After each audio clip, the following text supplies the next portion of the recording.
Jika diminta untuk menyebut siapa insan sepak bola yang memiliki kehidupan paling sempurna, mungkin nama David Beckham adalah salah satunya. Dia terkenal, kaya, punya istri yang cantik, punya banyak gelar juara, dan menjadi ikon dari sepak bola itu sendiri.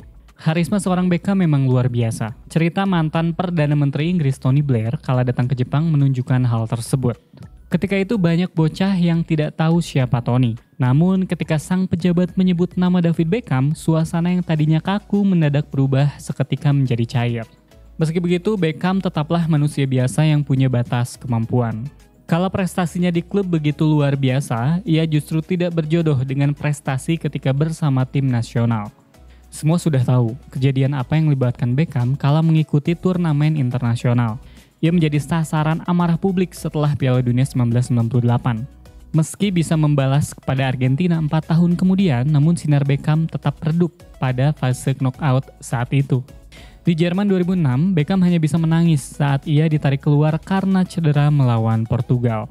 Situasi serupa juga terjadi di Piala Eropa. 2 kali bermain di Euro 2000 dan Euro 2004, tidak sekalipun nasib baik menaunginya. Tendangan penaltinya melesat tinggi ketika melawan Portugal pada Euro 2004. 4 tahun sebelumnya, ia bahkan mendapatkan hujatan langsung dari para supporter sendiri yang membuat Beckham tidak bisa menyembunyikan kekesalannya. Euro 2000 di Belanda dan Belgia seharusnya bisa menjadi momen Beckham untuk memperbaiki hubungan dengan supporternya sendiri. Maklum, mereka masih tidak bisa melupakan aksi konyolnya menjatuhkan Diego Simeone 2 tahun sebelumnya. Karir Beckham perlahan mulai membaik setelah insiden tersebut.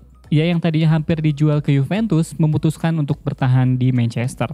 Ia kembali membawa setan merah juara Liga Inggris dengan selisih 18 poin, dengan Beckham membuat 5 gol pada 11 pertandingan terakhir. Sayangnya hal itu tidak sesuai harapan. Inggris di Euro 2000 berantakan. Mereka terhenti pada fase grup. Beckham lagi-lagi mendapatkan pelecehan saat mereka bertemu Portugal pada pertandingan pertama grup. Saat itu Beckham tidak bermain jelek.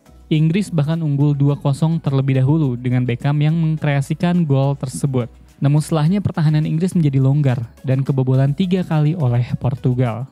Pendukung Inggris marah besar. Mereka kemudian mengejek Beckham setelah pertandingan selesai. Serangannya begitu brutal. Bahkan ada chant yang berbunyi, "Aku harap anakmu mati karena kanker," yang ditujukan kepada Beckham saat itu. Ya, saat itu Brooklyn baru berusia 1 tahun.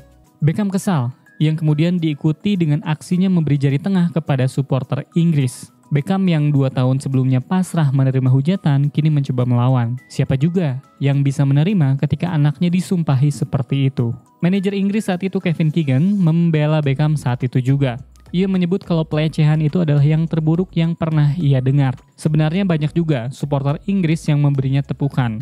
Namun sebagian kecil supporter kejam itu yang merusak suasana tersebut hingga membuat Beckham mengeluarkan jari tengahnya.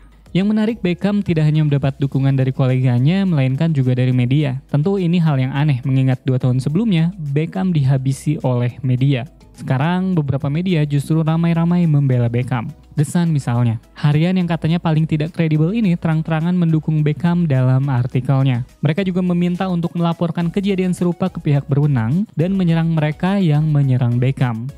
Hal serupa juga dilakukan oleh Daily Star yang meminta beberapa selebritas saat itu untuk mendukung Beckham dan melabeli mereka yang menyerangnya sebagai kotoran. Meski begitu, masih ada media yang mencoba mengusik dirinya. Daily Mail menulis kalau Beckham memang layak menjadi tanggung jawab nasional. Mantan wakil pemimpin Partai Buruh, Roy Hattersley, menyebut kalau Beckham pantas menerima itu karena dia sudah mendapatkan keuntungan, ketenaran, dan kekayaan dari sepak bola, sehingga ia harus bertanggung jawab atas apa yang terjadi kepada negaranya. Beruntung Beckham saat itu terhindar dari hukuman UEFA maupun FA. Meski begitu, serangan dan hujatan dari supporternya tidak hilang begitu saja. Pada November 2000, mayoritas fans Inggris mencibir keputusan manajer Peter Taylor saat itu yang memberikan ban kapten kepada Beckham. Menurut mereka, Beckham belum pantas jadi kapten saat itu karena dianggap masih terlalu muda. Terus harusnya dikasih ke siapa kalau Beckham masih terlalu muda? Him Damshik.